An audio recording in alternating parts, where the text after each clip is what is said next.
Hey guys, and welcome to Little Black Book. You know what time it is. Let's talk about, we're talking to you guys about, why Christian women are single. Alright.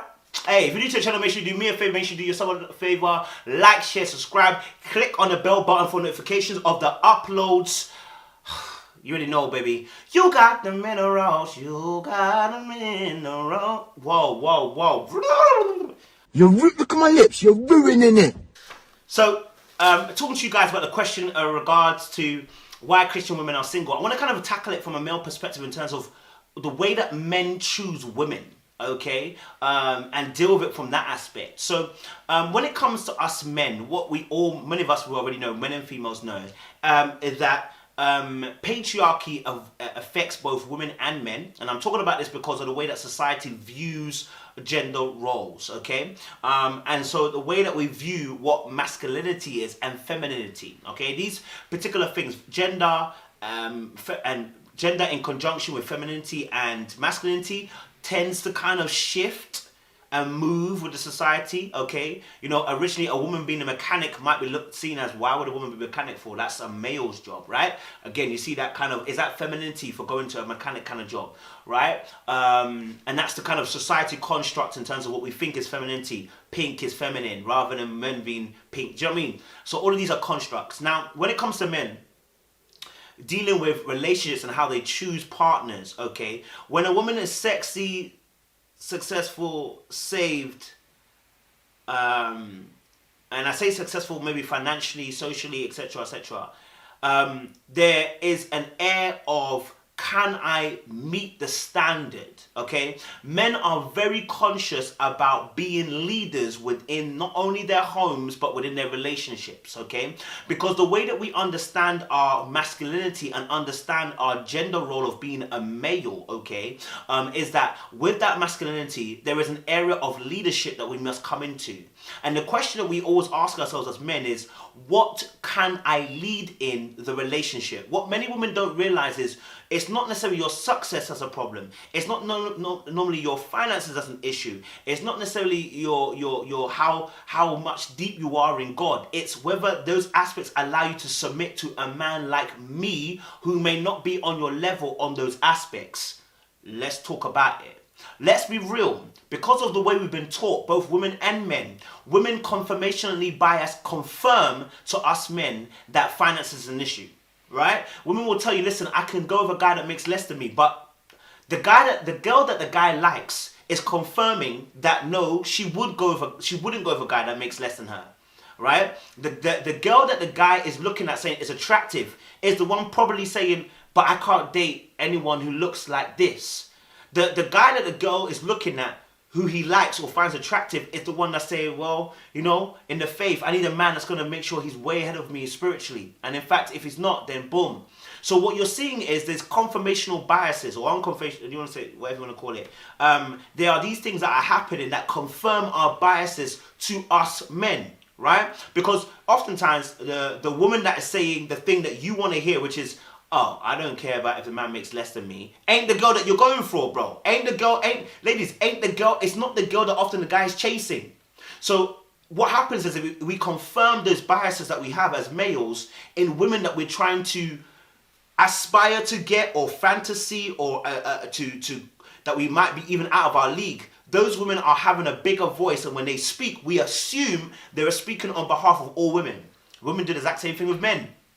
They say, all men want this. And we're like, no, we don't.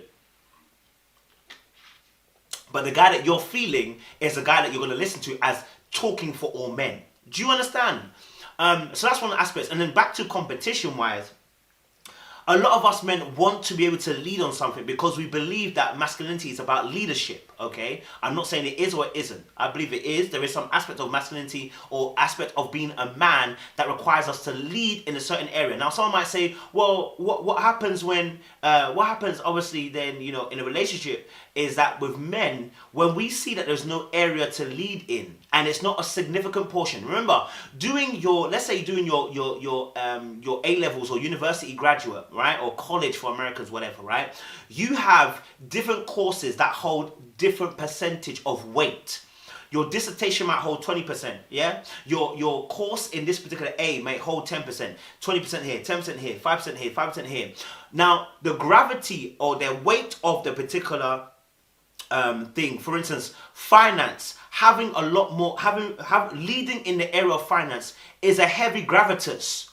Women, and the thing that's okay saying, like, the women that men are normally chasing, okay, will tell them, they will confirm their bias. The woman that you're aspiring for, the woman that you don't, that you're probably never gonna get, but you want to get, okay, who starts talking for women, okay, will say to you, well, a man's got to make more money than a woman, right?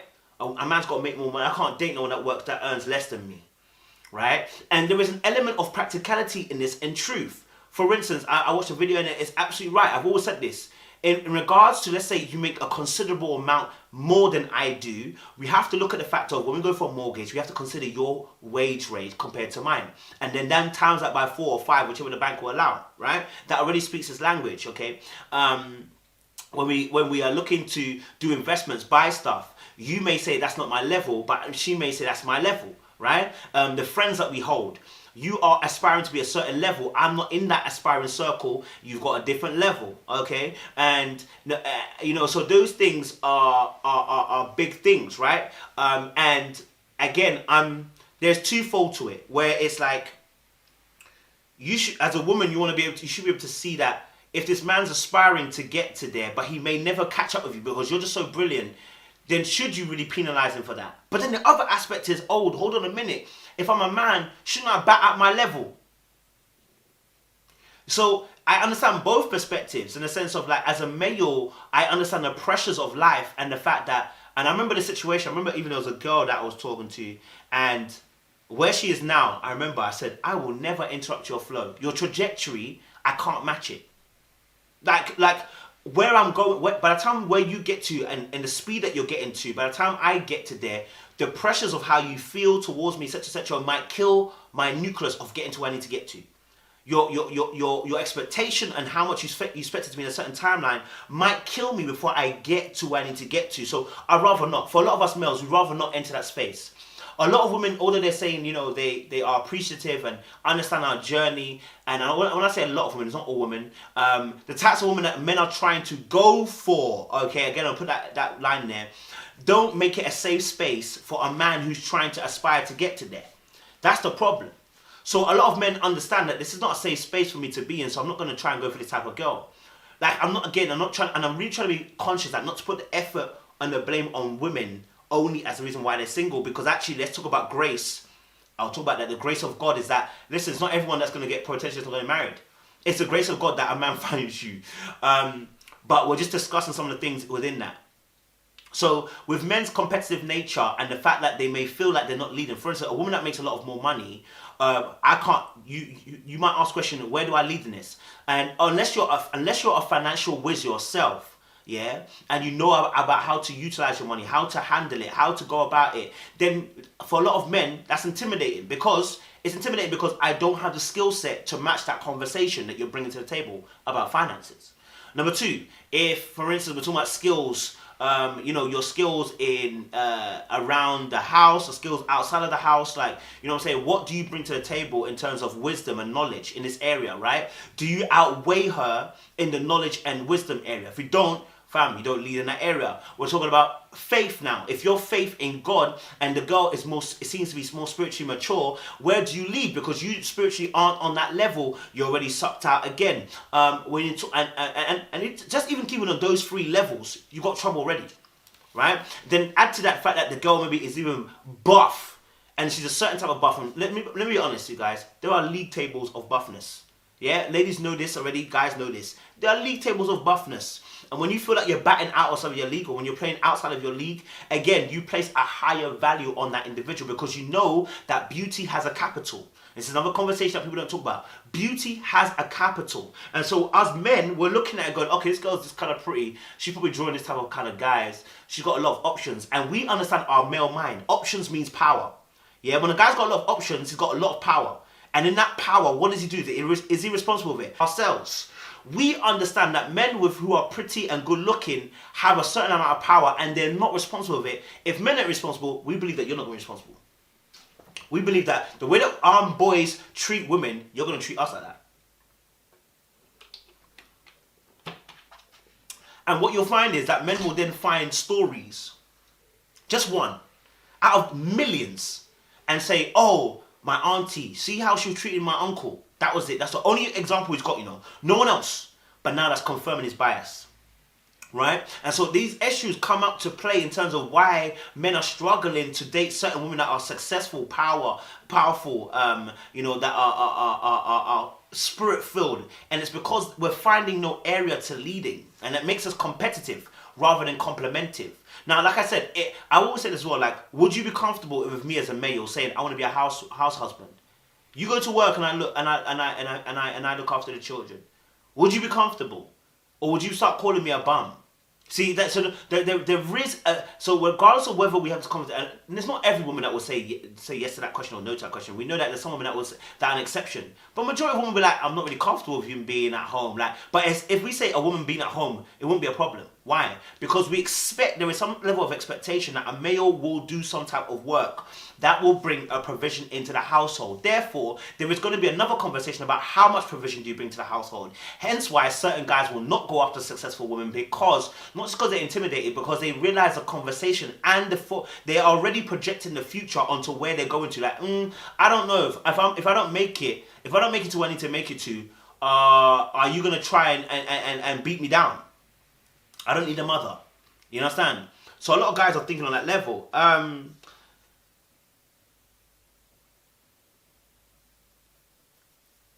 Also as well, a lot of men are also trying to figure out themselves and where they're going. And sometimes what happens is in the transportation season, or I should call it the transforming season, when you're trying to figure out who you're trying to become, the girl that you need isn't the girl that you were looking at, or the woman that you were looking at oftentimes, all right? And so it's hard because, like I said, when you're already almost complete, when you're almost at your final form, a man is looking for the thing that, how do I transform you then? How do I impact you? If you're already final form, how do I impact your life?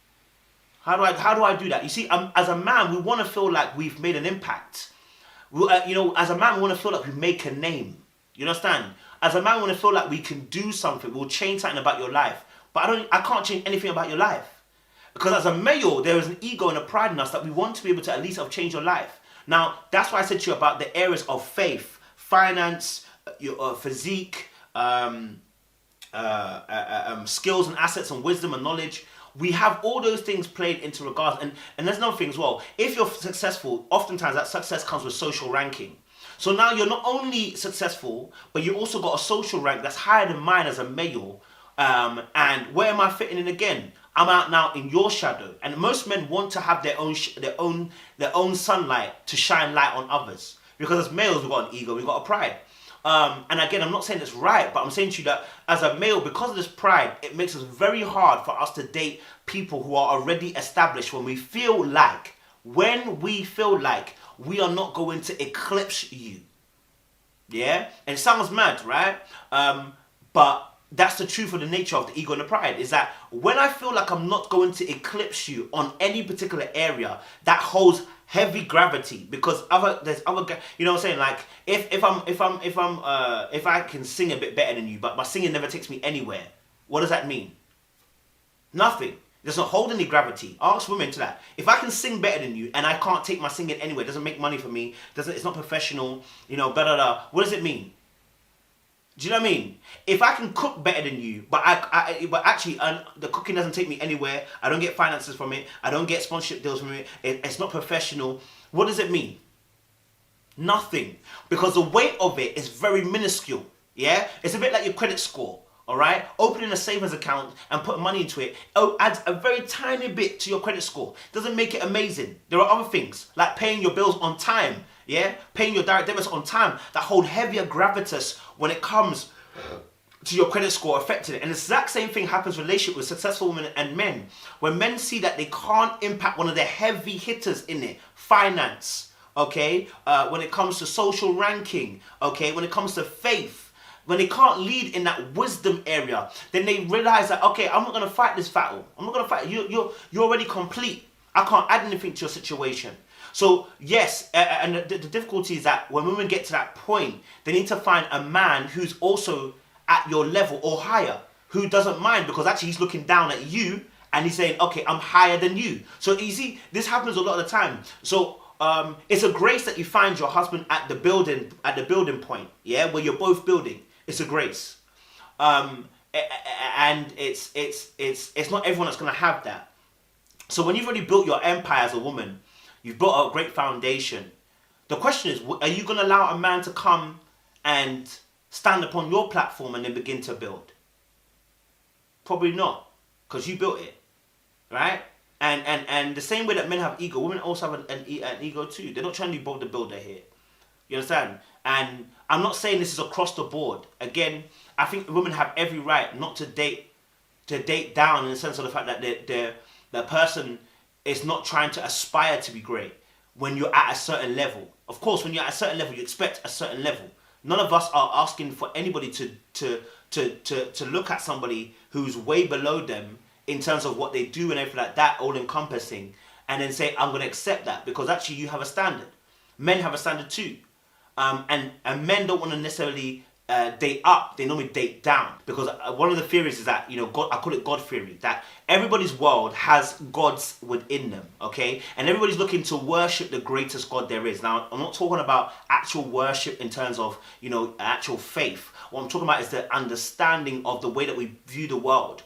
Someone who holds a God in this particular aspect is somebody who holds great power and influence over those in that circumference. So, for instance, there are certain, let's say for instance, if you're into books, yeah, books is a very unique world. But people like J.K. Rowling, their books have transcended not only the book world, okay, they've transcended the world, okay. So now we all know J.K. Rowling's names. But there are other authors that have written many books that many of us won't really recognize or know, but those who are in the world of books and in novels and stuff like that will say, whoa, this person's big. But in the actual world influence, they are nobody. For instance, you can watch my YouTube channel, and to the world, it's nothing. It's on 22K. Who am I, right? Take KSI. Everybody knows him. Whether you're Christian or not Christian, everybody knows KSI, in pretty much, because he's transcended out of just being an individual in his individual world, but he's gone beyond it. Okay, and so we look at that and we say, hey, those things, when a man wants to be able to be the God of your world, he wants to be the God of your world. So when he's not the God of your world, there's an issue for him. It's like, no, I'm not the God of your world. I'm not the biggest and baddest fish in your world. So let me go somewhere where I'm going to be the biggest and baddest fish. This is the king mentality. I want to be a king in your life. I don't want to be the pauper.